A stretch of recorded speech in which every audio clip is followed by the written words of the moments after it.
Hello, everybody, and welcome to KETIV Virtual Academy. My name is Tyler Hart, and I'm with the marketing team involved in running these weekly training and thought leadership sessions. We have a fun one today.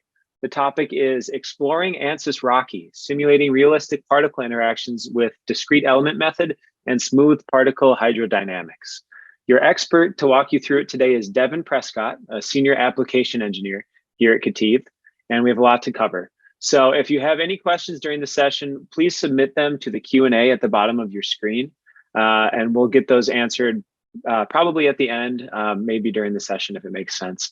Also, all of these sessions are recorded and available for distribution on ketiv.com or on our YouTube channel. So definitely go check those out. There's a lot more like this. Without further ado, I will pass things over to Devin to kick us off. Thanks, Devin, for being here. Thanks, Tyler. Yeah, so as Tyler said, I'm a senior applications engineer here at KETIV. I'm relatively new to KETIV. I've been here about 3 months or so, but I've been working in industry for about 14 years. I've kind of a varied past of high volume automotive, aerospace, and defense. And I've been working with Ansys products for a little over a decade, I would say. So I'll jump right in here because I think I have quite a bit to cover. I'd like to at least first introduce everyone to the discrete element method and the smoothed particle hydrodynamics method. And then we'll talk a little bit about its implementation in Ansys Rocky. And we'll go through some of the new features that have been released in the most current release of Ansys Rocky 2023 R2. And then we'll close it with a demonstration where I'll show a few different things. One, how you can set up a case to initialize your particle positions, and then how to save that case and use it as a restart file. That basically puts your particle positions statically in the file and lets you start over again at T0. This is very handy for a lot of cases. So I'll demonstrate how we'll do that. And then we'll move forward with that case, set up a case from scratch with both the DEM method and the SPH method. And we'll even solve it a little bit. But as these problems can be pretty large, I'll solve about 5% of it or so, just so you can see how things work. And then we'll jump over into a completed solution, and we'll go through some post-processing steps right in Ansys Rocky. And then we'll wrap up with any questions and answers. Okay, so before I jump right into the discrete element method and the smoothed particle hydrodynamics method, I want to talk first a little bit about continuum versus discrete modeling. So continuum modeling is when you treat a body as a whole, as a continuous object. And so a lot of people are familiar with this method if you've worked with other analysis products like Ansys Mechanical or Ansys Fluent, doing either structural analysis or fluid analysis. You've used the finite element method or the finite volume method, respectively. So these methods are meshed. They use what is called an Eulerian approach to the solution. So you create a mesh, and depending on which of the two you're using, you either solve at the nodes or at cell centroids or potentially at integration points, depending on the solver. And so this method works really well for large continuous things, domains. So like, for instance, here I'm showing a structural analysis of a cast engine block. So you would create a mesh of the entire body, and then you would apply boundary conditions and loads at different surfaces or within the body itself, and then you would solve that solution. So, but that's not what we're going to talk about here today. Today, we're going to talk about discrete methods, two of which are the discrete element method, which is typically used for particulate and bulk matter flows.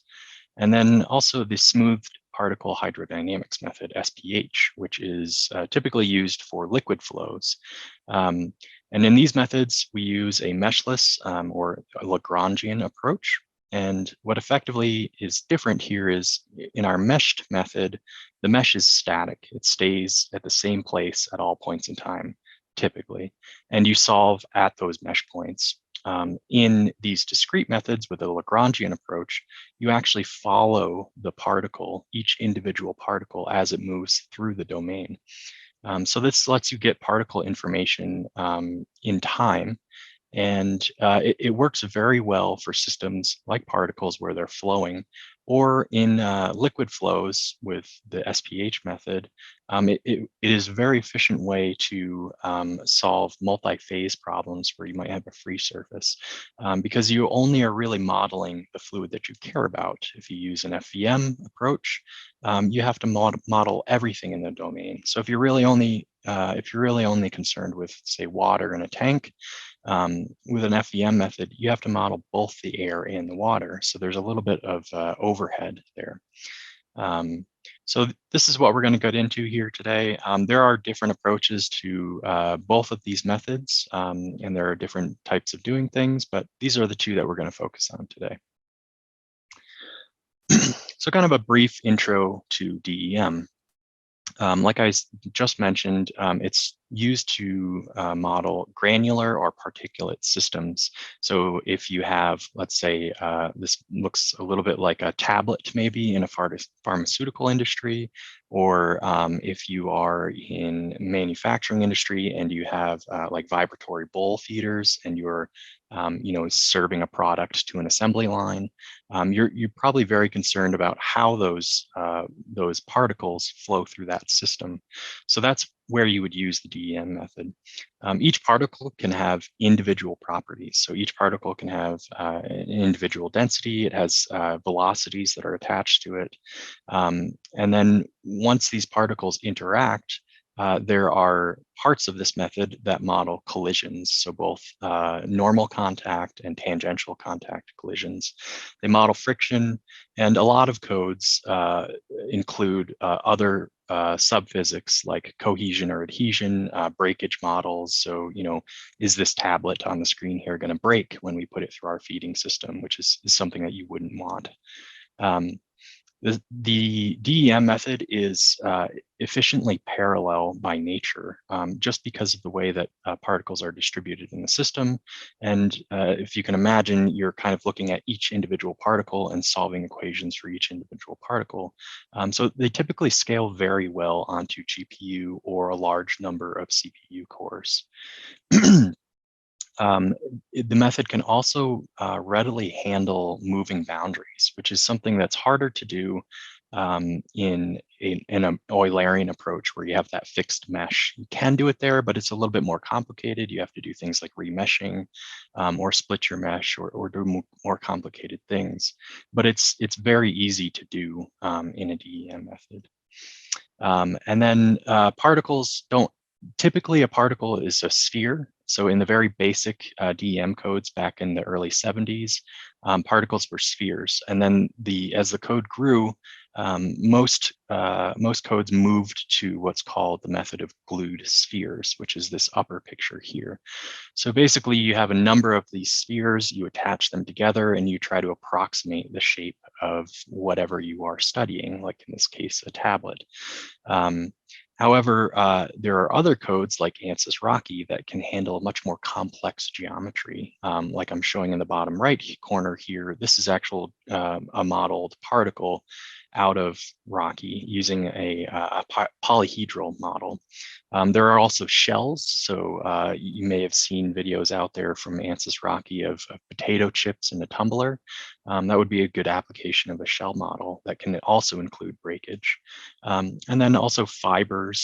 So if you have a lot of our customers, a lot of Rocky customers are in the agricultural industry. And so you might be modeling a combine harvester that's cutting wheat or hay. And so you can actually model those as particles, and those also can have breakage and all of these other subphysics. So there's a lot of really neat, interesting things that you can add in. So similarly, what is SPH, the smoothed particle hydrodynamics model? It's very similar to DEM, where we are modeling with individual particles. So we're modeling a bulk fluid, like in this case, water, with very tiny little particles. And each one of those particles has, again, its own set of coordinates and properties like density or temperature or velocity. And we track that particle through space using this Lagrangian approach. The SPH model uses something, won't get too in depth here, but something called a kernel, which is basically, if you remember back to your statistics 101 class, you might see a bell curve. And that's effectively how this model solves. So each individual particle looks at all of, or a number of particles nearby, and it weights the properties of those particles using this kind of bell curve. So the closer you are to that particle that you're studying, the more you will affect that particle. The farther you are away from that, the less of an effect you'll have. This, again, is a meshless method, right? So you don't have to do any meshing in your system, which can be very helpful if you have a very complex domain. You just inject the particles and move along. And as the particles move through the domain, they create the solution. It's well suited to free surface flows. So free surface meaning if you have a tank that's filled halfway with water and halfway with air, there's a free surface where you split between the air and the water. This is a bit harder to do in meshed mesh solutions. You can definitely do it there, but you have to track a number of different things. Like I mentioned earlier, in an SPH model, you're only tracking really the particles that you're interested in. So you're actually only solving for the fluid that you're interested in, the water, let's say, in that case. So it's a little bit more efficient there. It is worth noting here that the SPH model is not a conservative method like the finite volume method. Again, don't want to go too in depth here, but when we solve these fluid equations, we're solving what's called the Navier-Stokes equations. So it's a set of conservation equations, basically. The FEM method is naturally conservative, which is a good thing because you're trying to conserve mass and momentum. SPH, by its inherent nature, is not conservative, but it gets a pretty good approximation to that solution.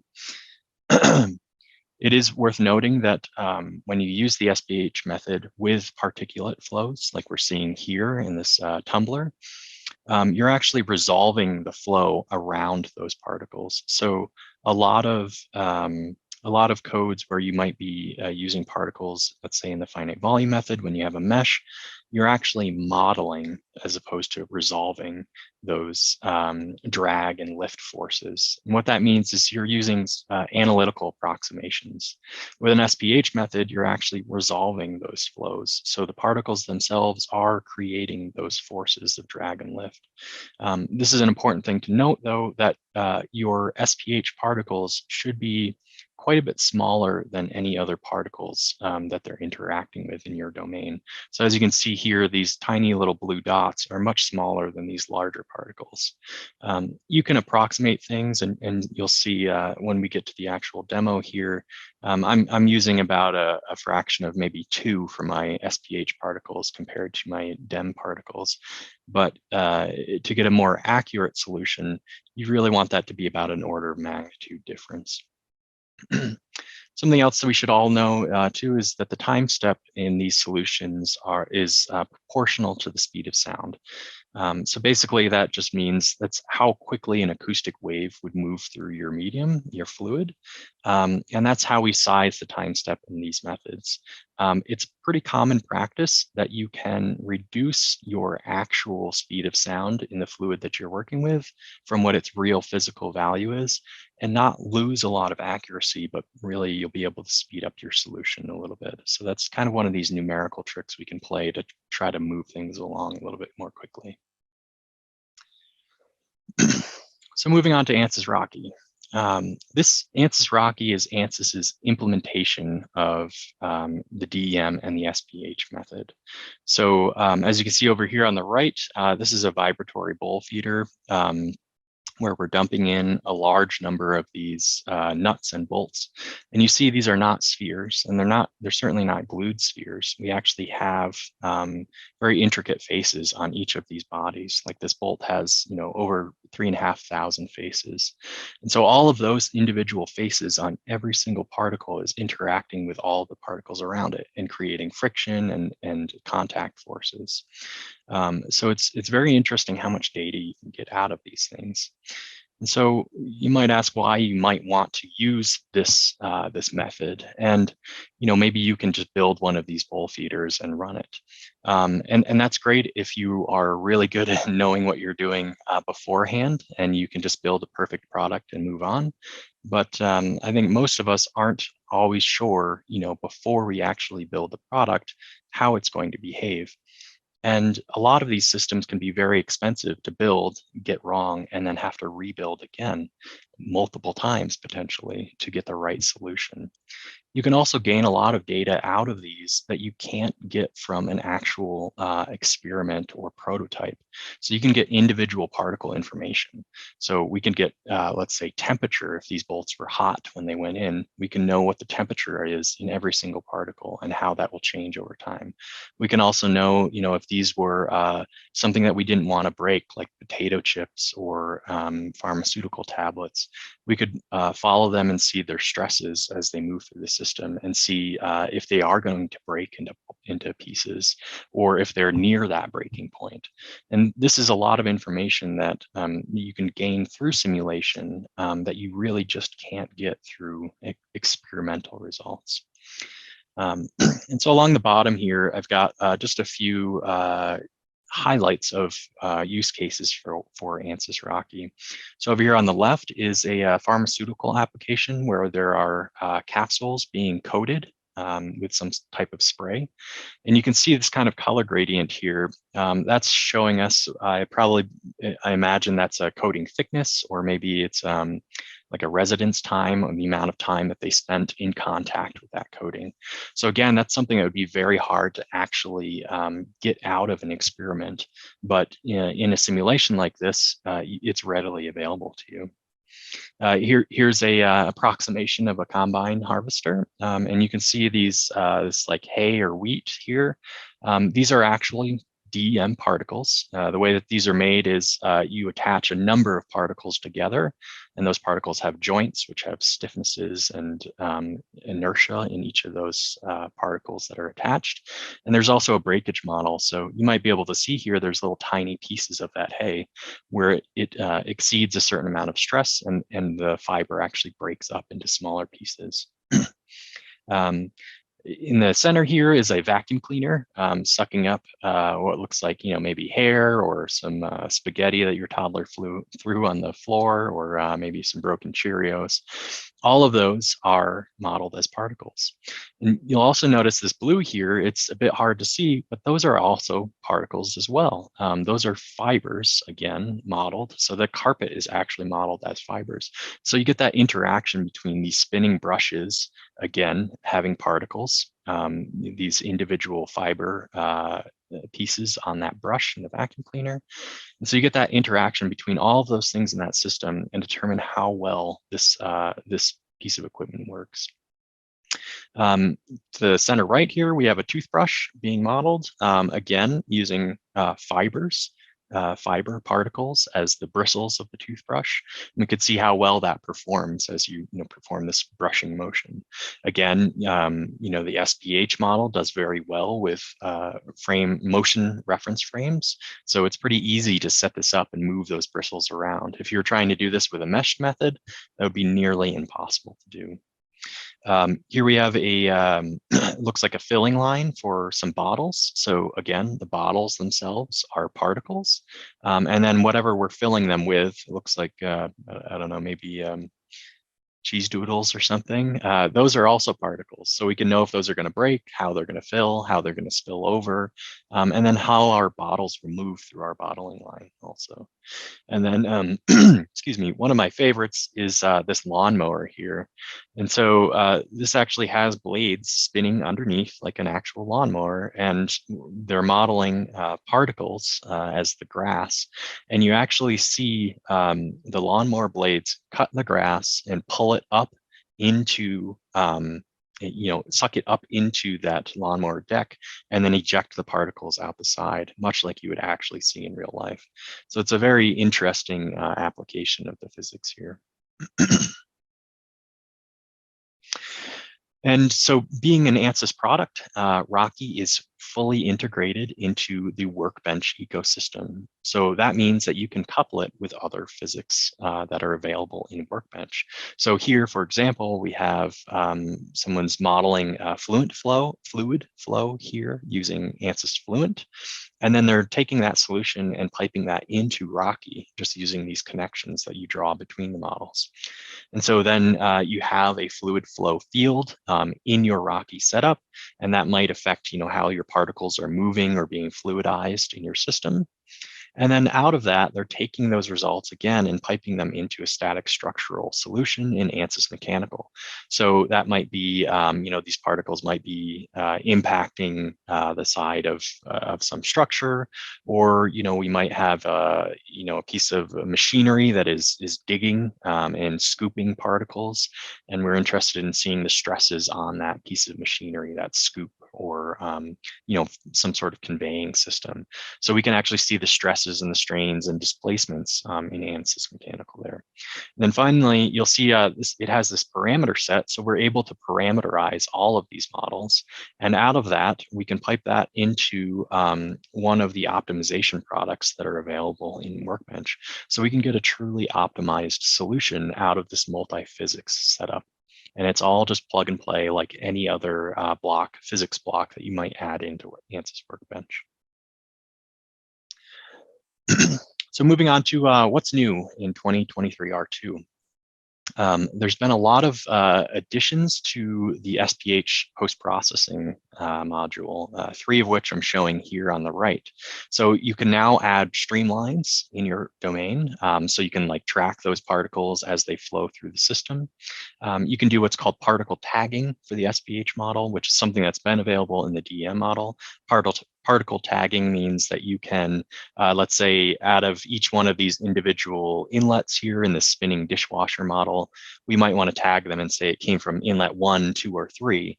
And then, we can see which one of these bowls was contacted from, inlet 1 and which one was contacted from inlet 2.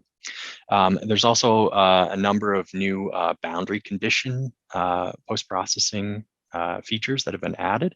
So like surface heat transfer is what we're seeing in the top right here, where we're spraying a liquid onto these containers. The liquid has a temperature, and we're seeing the heat transfer basically that happens on the wall, that surface boundary.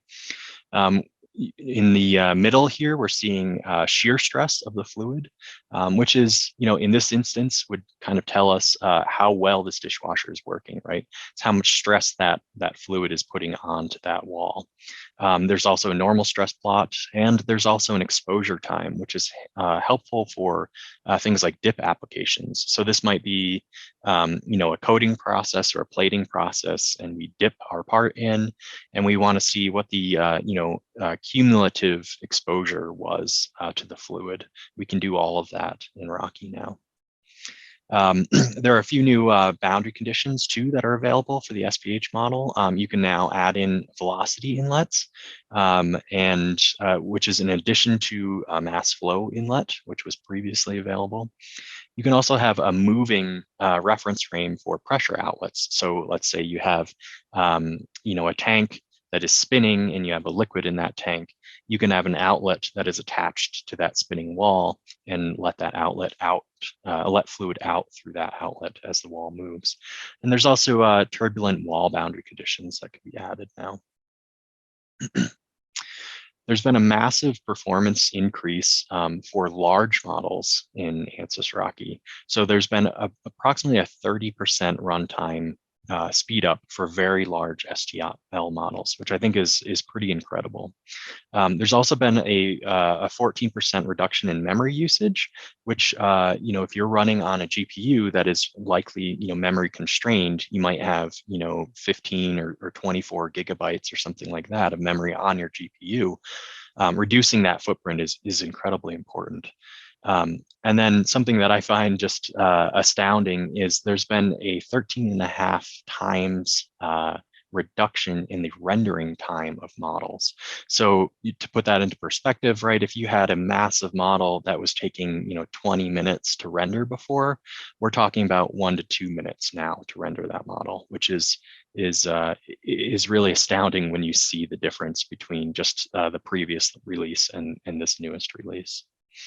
And there's been a few additional things added into the fluent coupling. So that's a CFD coupling model. So now up in the top right here, you can see there's an air drag model. So you can actually model the rest of the domain here, the air, in Ansys Fluent.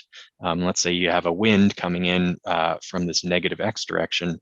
You can see it's dragging on these SPH particles and creating this kind of spray in the positive X direction and pushing the spray in that direction. There's also been some additions to the torque and lift laws for the SPH model. So that would be, acting on those individual particles, like lift, moving the particles through the domain. And then there's been some improvements, a number of improvements to the semi-resolved CFD model. So if you're unfamiliar with that, there's a snapshot here of a solution that you could see out of that.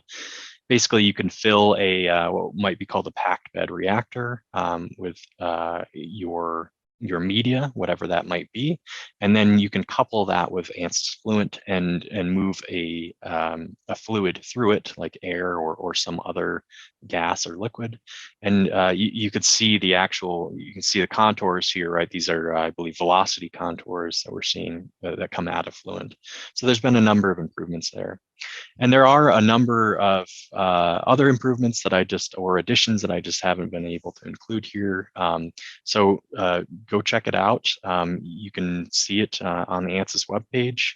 The Ansys Learning Hub also has a number of really great presentations on what they've added, not only in this release, but in previous releases as well. Okay, so with that, I think I'll start the demonstration now. So now we have a little bit of a background about what DEM and SPH is. I'll go in and show you how to set up a model, how to couple both DEM and SPH, how to add everything that you need in there. We'll play around with motion frames a little bit, moving some boundaries. We'll set up materials and particles. We'll set up some of those new inlets and outlets that we saw earlier. And then after we get through that, we'll go through and post-process that solution and see a number of ways that you can do post-processing right in Ansys Rocky. So it kind of gives you that nice single window workflow where you can see everything happening right there. You don't have to move to another product. This kind of weird shape down here in the left-hand corner is just my graphical representation of kind of what we're going to go through in this solution. So I've got a little problem with I'll call it a washing tank. And we're going to fill a little hopper from a conveyor. And then that will be our initialized particle solutions. We'll save that as a restart file, and then we'll open it again in a new case. And once we're there, we will release those particles into this tank. We'll fill the tank up with some water. We'll open up the gate on the tank and let the water out and some of the particles as well. Okay.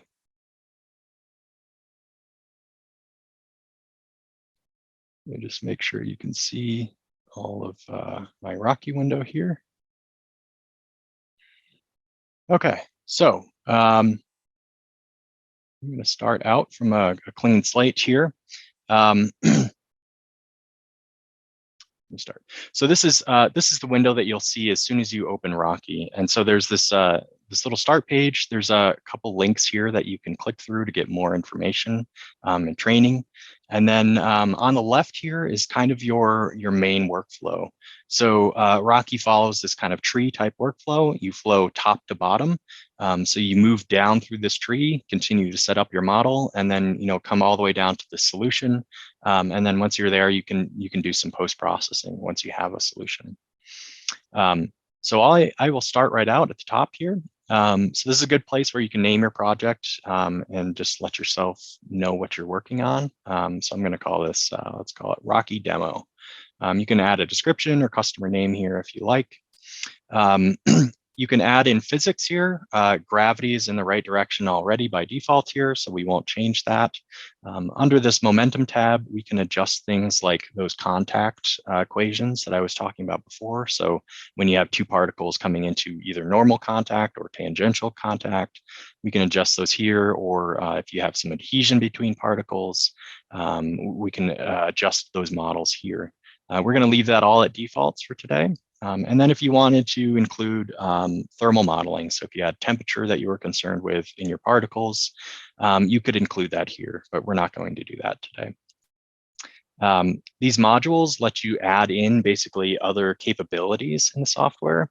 And Ansys is releasing new modules pretty much at every release. So there are new things that you can plug in here. We have 2 by default that come in. We're just going to leave it that way. So to get started, really, you start out here at geometry. And so there's 2 ways of adding things from this tree.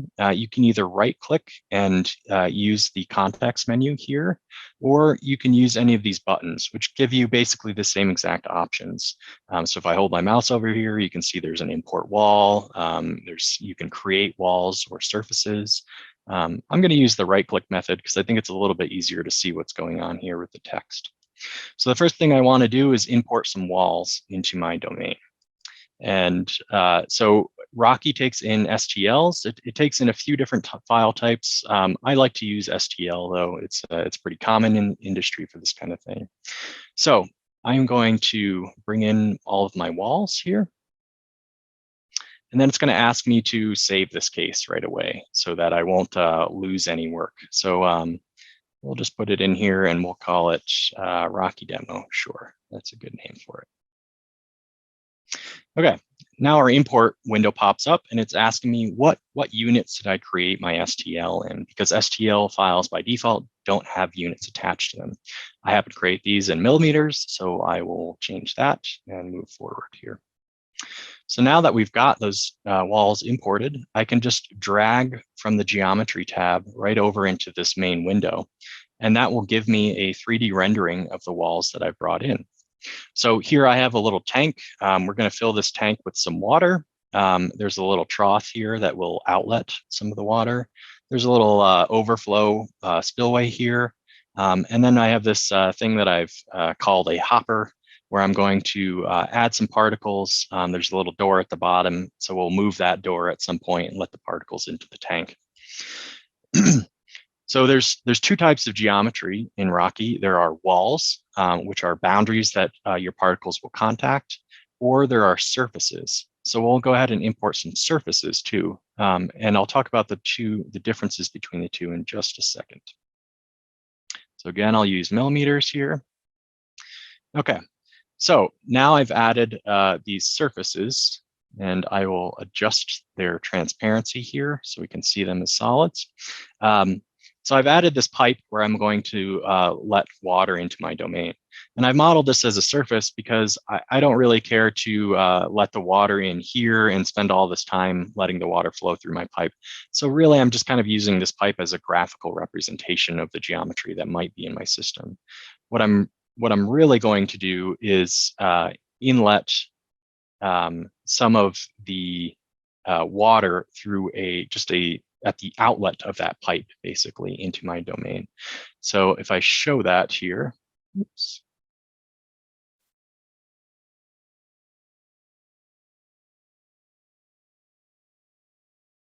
There we go.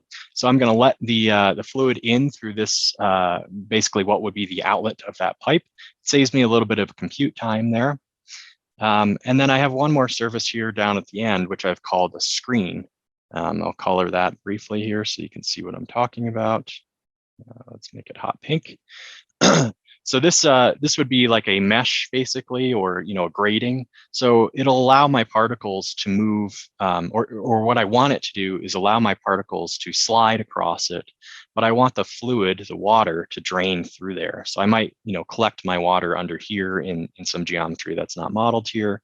But I don't want my water going into wherever I'm going to be capturing these particles, basically. So a way to do that is to make this a fluid outlet and not a particle outlet.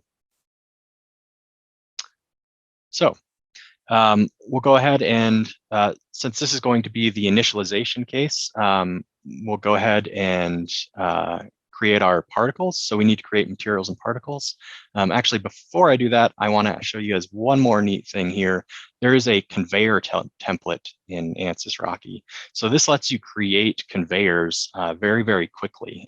So if you have the geometry modeled up already, your actual geometry, you can go ahead and use that, import it like you would any other wall. But if you don't have that, you can use this conveyor template. And so by default, it brings in this very large system. That's not quite what we want. So we'll go ahead and change a few parameters here. So I've got these written down.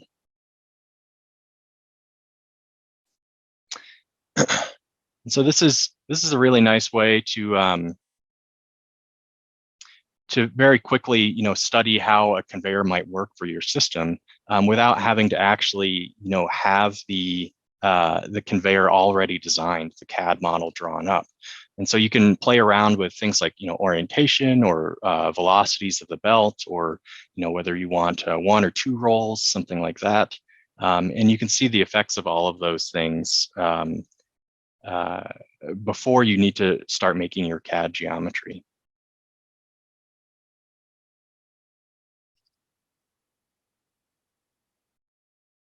So first I set up kind of the rough size of the belt. This next tab over here is orientation. So that's kind of how it's going to be sitting in my domain. I'm not going to have any skirt boards here. So I'll move over to the feeder box tab and I will adjust some of those.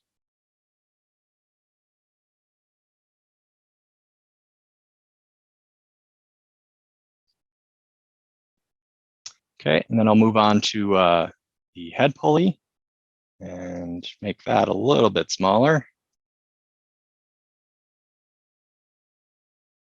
And then you can adjust how the belt is designed here. So I want let's go with a 2-roll system. And then I'll leave these two about the same as they are. And then I'll reduce the speed here. By default, it has 3 meters per second. That's a little fast for me. If you're familiar with working with other units, you can use these drop downs and do unit conversions, on the fly here. So that 1 meter per second is about 3.28 feet per second, if that's what you're more familiar working with. So I've got an extra thick belt here, so I think I want that a little thinner. There, maybe something like that. Okay, so now we've got a little small feed conveyor here, just kind of an approximation of what you might want in your system.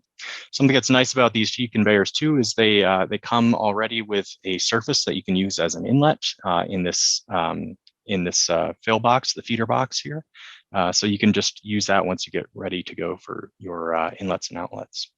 So now I'm going to add some materials to my case. So you can define both your solid materials and your fluids here. We're going to go create 2 solid materials. And I'm going to select both of these. So you can multi-select and change multiple properties at the same time, or you can just individually select and change one at a time. So I'm going to actually name these 2 different things. So I'll just do them separately. So I'm going to have a heavy particle and a light particle. So I'm going to keep that default density. I'm working with what I would call like cherries here. They would be, for instance, in this example, I'm going with coffee cherries. So like a coffee bean before it's had its fruit removed. So it's a little bit denser than what you would expect in a bag. So we might want to wash these before we move them on to the next process. So those are going to be, they're reasonably not stiff, right? Because it's fruit. So I'm going to reduce that Young's modulus down to a pretty low number there. Something else that's good to know, I mentioned before with the SPH model, the speed of sound is directly attached to your time step. Similarly with DEM, the Young's modulus goes into, it's a proportion of your time step. So as you reduce your Young's modulus, you can actually increase your time step a little bit. So you can do some numerical softening of your solution here. It's up to you as the engineer to decide how much you can actually get away with. Okay, I'll make a light particle, a little bit less dense, and we'll make that same Young's modulus. Okay, so now we've set up two DEM particles here. We won't do the liquid quite yet because we're going to do that in the next step after we finish the restart. So we'll jump to particles. So this is where we can add in our DEM particles. So similarly, I can right click here and create a new particle. I'll do that first. Or I can use the buttons down here. And so the add new particle button is right here. And so I'll do that again. So again, I'll click on my particle here, and then I have a number of inputs in this data editor panel. So I'm going to call them, I'm going to have a heavy particle and a light particle. Okay. And we'll do a multi-select here. So I'll select both particles and I'll change their type. So there are a number of default templates for particles. So I mentioned before, you can have fibers, you can have shells, you can have solids. You can also import an STL representation of your particle. So you could 3D scan whatever it is that you're modeling and bring that in as an STL and create particles from that file. We're going to use the spheropolyhedron here, though. So that's easy enough. And so now I will go back to changing them individually. And so for my size tab, I am going to use the sieve size method. So basically, this is like what sieve size your particles would pass through. So it's a quick and easy way to adjust the size of your particles. I'm going to make them about 25 millimeters. I'll make them both the same. And I will adjust the shape under the shape tab here. Oops.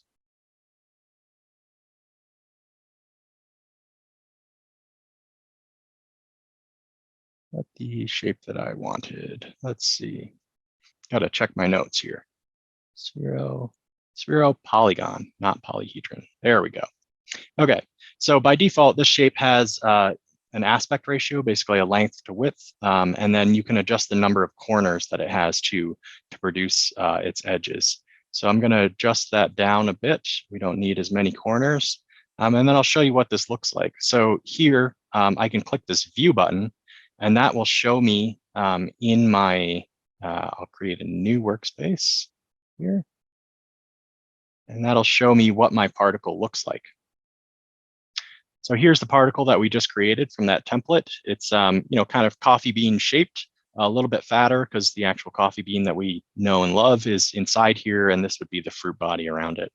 So you can see if I look at the body, in this direction, it's approximately 12 and a half plus or minus from center line, which would be effectively approximately that 25 millimeter circle that we're talking about that this particle would drop through.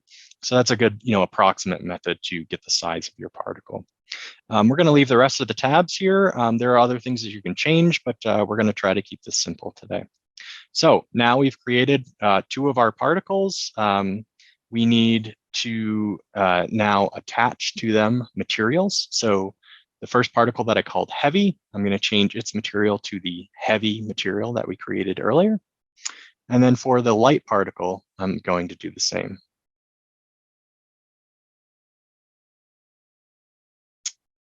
Okay, so now we'll jump right down to the solution here. So now we've created the particles. I've set up our geometry in our domain. We've added materials to our particles. One thing that I forgot is we got to add an inlet here somewhere. So I'm going to click here, right click and add particle inlet. I'm going to call this, let's see, conveyor. And then I will select that feed conveyor that we set up earlier. So this lets me inject particles into that feed box of our feed conveyor. The only two other things that I need to set up here is I need to add particles at that injection. So I'm going to do a mass flow rate here.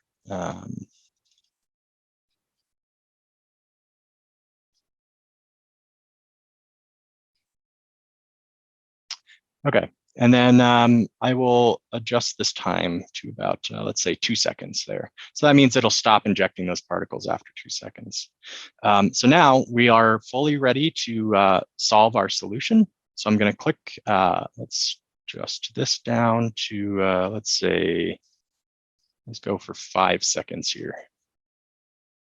So this is where you can set up your solution.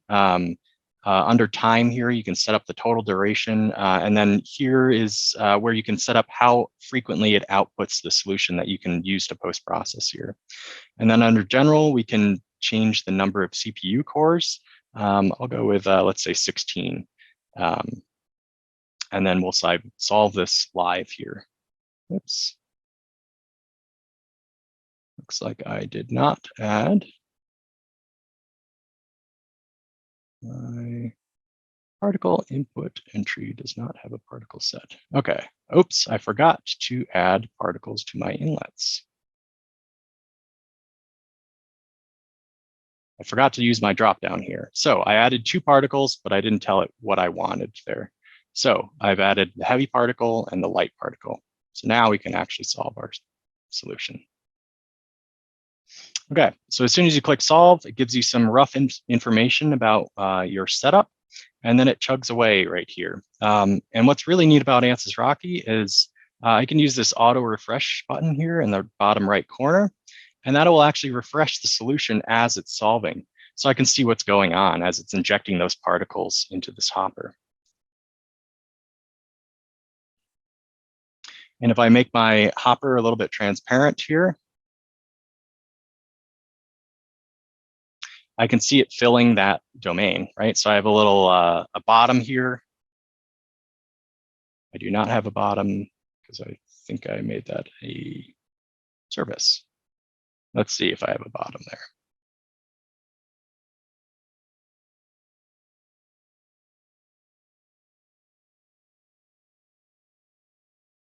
I do have a bottom there. Okay, so we're filling up our hopper slowly here. I can also uncheck this box and just watch the solution as it's moving forward here. So I'm starting to fill up that hopper there. I'll let this run a little bit longer.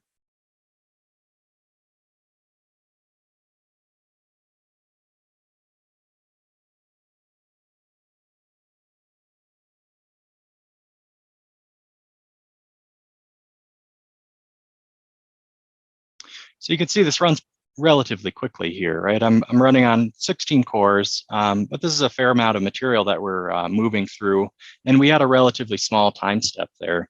We're talking about like, I believe the solution time step is somewhere around 1e⁻5 or so seconds. And we've solved out here now already 3.5 seconds worth. So a large number of time steps have gone through, and we're able to get a solution very quickly. Okay, so I think we're just about done with our injection here.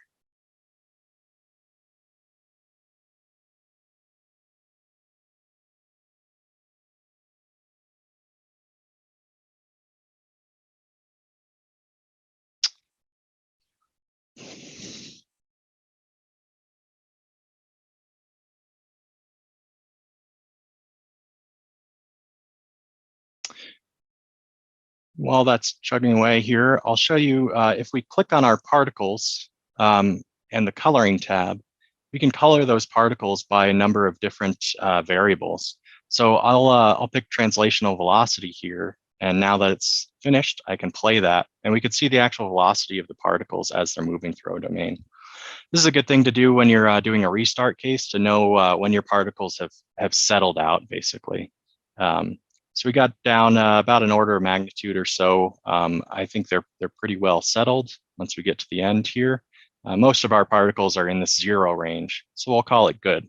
They're stacked up in our container there. So now I'm going to save this project. I'm going to do save as, and then I'm going to use the last option here, save project for restart. So basically what this does is it lets me call this something new.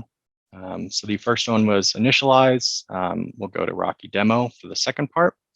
And so now we've started out with our particles in our domain, but we're now back to T0. So this is a good way to run another bunch of other solutions on the rest of the simulation that you want to run without having to re-inject your particles every single time. So now that we've got that in there, let's add some motion reference frames. So I want to move this door on the bottom here. So I'm going to hop back up into motion reference frame. It's just under geometry here. And similarly, right, I right click, create motion frame. And in my data editor, I can adjust the position of things here. So where that reference frame is located, I actually have my origin right on the center of that plate, so I don't need to change the relative position.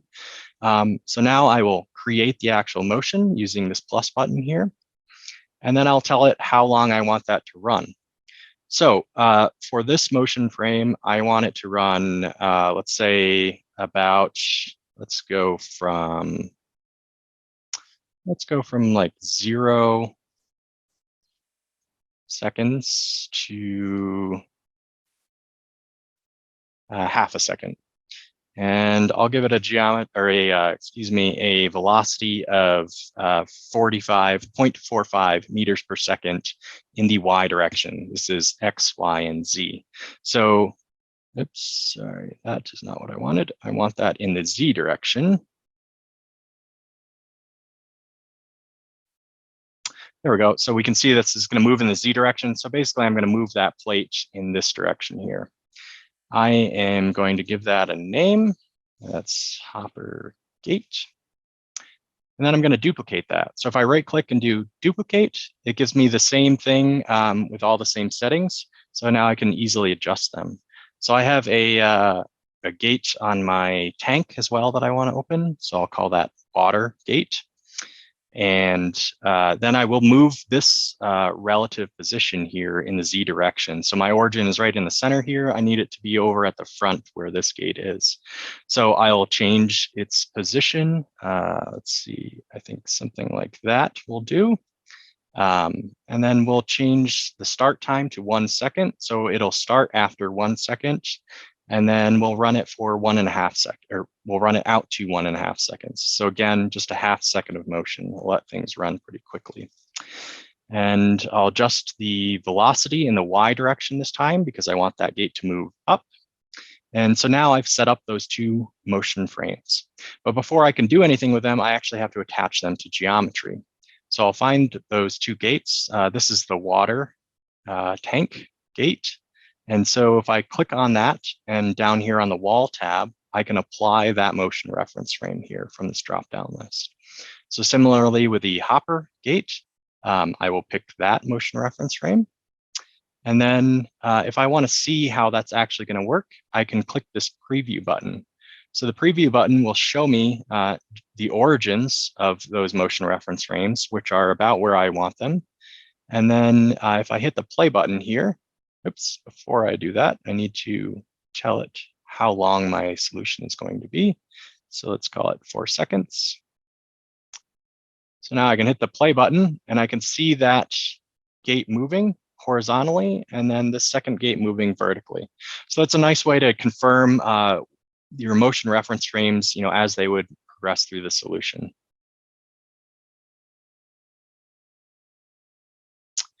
So we've got our gates moving now. We've got our particles initialized. We've attached those motion reference frames to the geometry. So now we'll add our fluid in, right? So we were talking about SPH earlier. We can jump down to this SPH tab here and we're just going to use the default fluid. The default fluid set up in Rocky is water, so we're going to stay with that. And we're going to leave all of these other models the same. The only thing that we need to adjust here is the element size. So as I mentioned before, you really want your element size to be smaller than your DEM particles. Ideally, you'd like something about an order of magnitude. I'm going maybe approximately half the size here, just to speed the solution up a bit. So that's all we need to do to create our SPH particles. Now the only thing that we need to do is create an inlet for that fluid. So we'll jump down to inlets and outlets. And we used a particle inlet before, but now I want a fluid inlet. So I'm going to right click and select fluid inlet, select that inlet, and I'll call it tank fill. So I want a little bit faster flow rate to fill up my tank. So I'm going to attach that entry point to that fluid inlet geometry, that surface I talked about earlier. Select that for my dropdown. And I'll say I want 2 meters per second. I want to fill the tank up pretty quickly. I'll jump over to the time tab and say I want that to go, let's say 0 to 1 seconds. So in the first second of the simulation, we'll fill up our tank. That'll get us just about to this overflow line, I believe. And then we're going to right click and do a duplicate operation again. And I'll add another one here called sustain. And so that'll give me a sustain flow rate. So basically we filled it up quickly, and I want this to run for the rest of this simulation. And I'm gonna run it a little bit slower velocity there now that we've already filled up the tank. So now we've got water coming into our domain. We don't have to put in outlet boundary conditions like you would in a finite volume solver. But we will do it in this case because we had this screen here where we want the water to leave our domain and let the particles slide across. So again, we'll right click here, create outlet. And if I pick that outlet, I'm going to call it fluid. And I'm going to select that screen. And then the only other thing that I need to do on this fluid outlet is I want it to be enabled for the particles or not enabled for the particles. So I'm going to uncheck this. So this will let my particles slide right across that screen as they might in reality, but I do want it enabled for the fluid. So that outlet is all set up and we are ready to go there. So now we have a solution that is ready to solve again. So our particles are already in our domain. We can take a peek by turning them on. Oops. And we are ready. There we go. Let's bring our geometry back in again.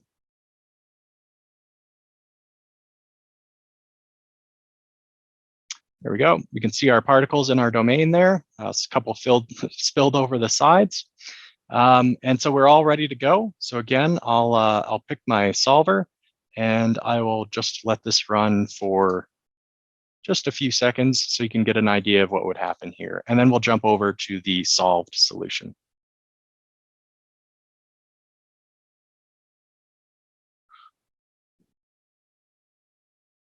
Oh, and I see a mistake here that I want to fix before we go any further. So when you add inlets and outlets to your domain, Rocky gives you this nice little handy indicator of where they are going to be, what direction they're going to be going in, what the positive direction is. And I can see that the positive direction on my fluid surface here is actually in the Y+ direction, which is not what I want. I don't want the fluid flowing back up into that pipe. So I'm going to catch that really quickly here, and I'll show you how to flip that. So if I find that geometry here, if I go to the Surface tab, I can adjust the orientation here. So I'm going to change the angle to 180 degrees, and now I can see that arrow is flipped right around there. So we'll go ahead and give it a start again.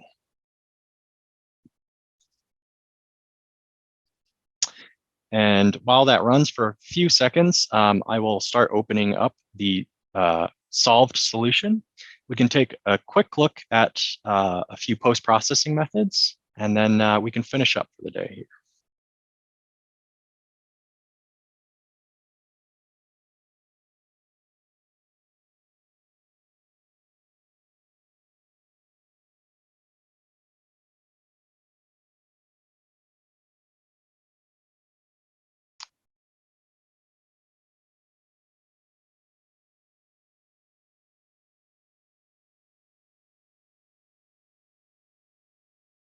Okay, So while this is solving here, similarly, I can take a peek at what's going on. So if I click on my SPH column here, or row here, excuse me, I can change the coloring.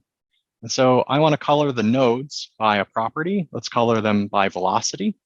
So now I can see the velocity of those individual particles as they're coming in. I also want to see the vectors. So if I open this drop down here, I can check vectors, and that'll draw vectors on each of those individual particles. I'm going to adjust their scaling a little bit here, normalize them, and then I'll make it velocity. So now we can already see that fluid coming into the domain, hitting that wall and kind of starting to spread out there. You can also see our gate is at the bottom of our hopper is starting to slide open. And we're just starting to see a few particles drop out of there. So we've got a nice little vector plot of the fluid.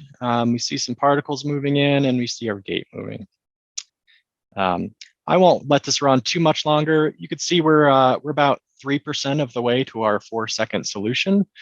This one will take a little bit longer because it has fluid that it also has to track. And those fluid particles are much smaller, so there's a lot more of them. So it takes a little bit longer to run through. So I'm just going to stop the solution here. But you could see, you can watch the solution as it progresses forward, see if you've set things up correctly. In that case that if I hadn't caught that quickly enough, I would see the fluid, going the wrong way in my domain. And that's a very handy thing about the way that Rocky shows you kind of post-processing as you're solving. So you can really kind of check out your simulation and make sure that you don't spend hours of compute time on, an incorrect setup. So I think it's a really nice feature to see here. So I'm going to stop that and magically jump over to the solved solution here. So we can see those vectors again here. So I've filled up my tank. I've got some fluid exiting out through my overflow here. And I've pulled this gate at the front open, and I'm starting to eject some of those particles out through. So let's take a quick look at that live here. You can see some of those lighter particles floating at the top of our tank here. And if I turn off the SPH drawing, you can see now those particles being dropped into the domain, the gate opening, and then some of them flowing out here. I'd say my my washing tank design is pretty poor. I'd rather have these lighter particles float to the top and go out through this this overflow, but it's doing about what I want it to do here, right? It's fluidizing these particles. Something that is nice to see here, though, if I turn on those fluid particles again, I can see them kind of short-circuiting around the rest of my particles here. And I see this flow path that moves around the side of this lump of particles and out through the outlet here. So, if I wanted to make some adjustments to my design before I built this, I might, add a baffle here so it would pick up those particles. You can see it short-circuiting around them here because these are blocking that flow, and it's just flowing right around and out through the outlet. So it's a nice way to inspect what's going on before you have to build anything, create any parts, and you can change your geometry and just run the case over again. So let's go through a few quick other post-processing steps. We've seen some vectors here. Let's check out a few other things. I'm going to introduce you to the Eulerian solution. So I told you before that this was not an Eulerian solution. This was a Lagrangian solution where we track particles, but there is also an Eulerian solution here in Rocky. And so basically what this does is it creates a grid for us. And this grid is on the order of the size of our SPH particles. And so it's filled up our domain with this grid. And now we can inspect the solution on this grid. So again, I drop over to the coloring tab, and I can color my faces by a property. Let's call it velocity. And you'll notice that I'm only seeing velocity on the boundaries of my grid, right? I can't see inside this grid. So I can see where it's coming out through that overflow there, but I can't really see anything else that's going on. So a handy way to inspect inside that Eulerian solution is to add some other inspection geometry. So if I click again on my Eulerian solution here, I could create a cube, which would be like a volume area inside here, or a surface. We'll try that out. So I'll click that surface. And so now you can see it's drawn this surface automatically for me here, and I could just drag it around in the domain to put it where I want it, or I can use these XYZ locations to locate it more accurately. So I'm going to leave it right there. I'll switch over to the coloring tab, and I'll color that by velocity. And just so we can see what's going on, I'll turn off the particles and the SPH particles. And so now you can see on this very coarse grid, the approximation of the velocity contours at that surface. So we can see our fluid moving out through here. As you excuse me, as you reduce the size of those particles, those SPH particles, this grid will get smaller and you'll get a more resolved solution here. Right, but it's a good way to kind of inspect things, and all of these things are also live with time, right? So I can just click that play button, and let's start over here and watch it move through time, and I can see that splashing up against the front of the tank, and then I open that gate, and now I'm letting the fluid out. So it's really nice. It's kind of a live post-processing thing here. It's kind of immediately available. If you've used other CFD solvers like Ansys Fluent, you'll know that doing something like this takes quite a bit of time and effort to create animations like this. We'll just look at a couple more post-processing options here in the Eulerian frame of reference, and then I think we'll close up for the day. I know we're a little bit over here, so I'm trying to move through this a little bit quickly. I talked about streamlines, a new feature in 2023 R2. So if I click again on my Eulerian solution, I can add streamlines. I want to show the edges because streamlines are lines, so they are edges. I'll just color them, let's say by velocity. I'll make them a little bit thicker. And then under the Streamlines tab, I'm going to release them from my fluid inlet. And I will give them a spacing. So this is how close they are together from that inlet. I'll give them about 10 millimeter spacing. I want them to move forward through the domain, so from the inlet to the outlet. And I want the maximum length that line is going to draw to be about 2 meters. So I'll click the update button here and I'll turn off that plane so we can see what's happening. And I'll push the play button. So there we can see, right, these are streamlines tracking those particles as they flow through that domain.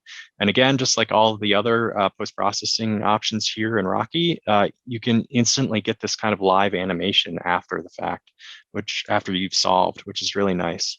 So you can really see that short circuiting happening here now, right, around this lump where my particles were.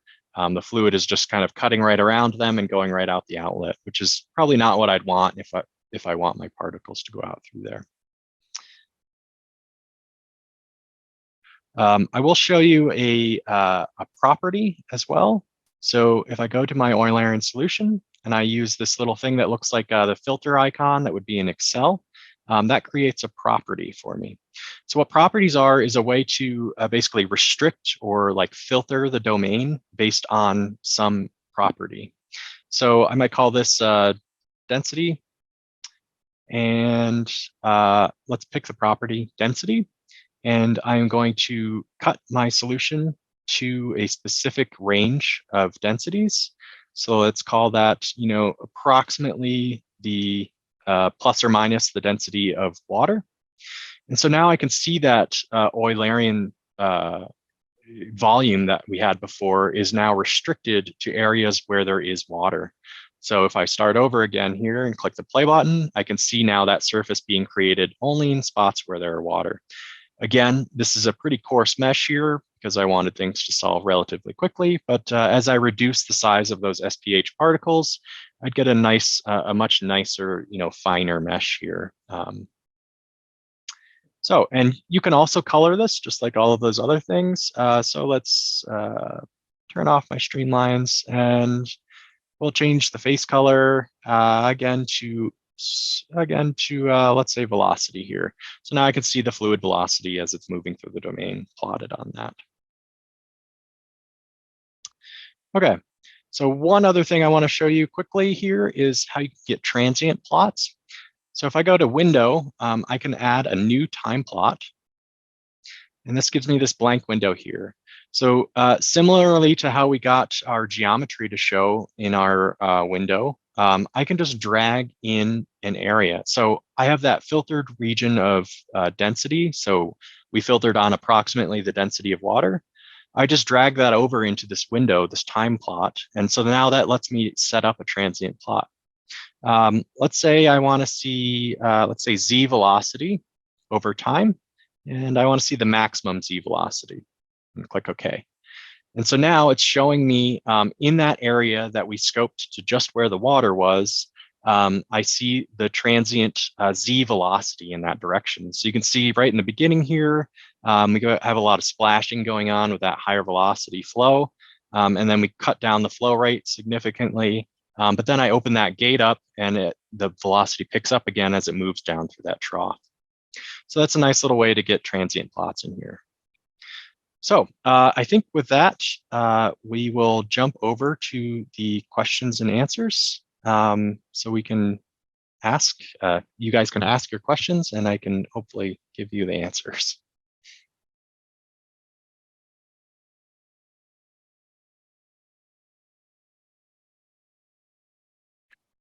Devin, thank you so much for your time today. We don't have any questions rolling in quite yet, but definitely reach out to support@ketiv.com with questions or go to our website. There's a lot more videos like this. We did have some interest on YouTube for some more Rocky content. So we'll definitely be having you back for these KVAs and appreciate you taking the time today. Okay, great. I do just want to share this last slide, while people are thinking about those questions, if they have any. If you're interested in learning a little bit more about Ansys Rocky, we have another KVA out there that just shows, it's not an in-depth demo, but it shows some applications and some really neat videos of the product being used in different scenarios. If you haven't checked out the Ansys Innovation Space yet, this is a free service that you can go to. You can just search Ansys Innovation Space in Google. It'll bring you there.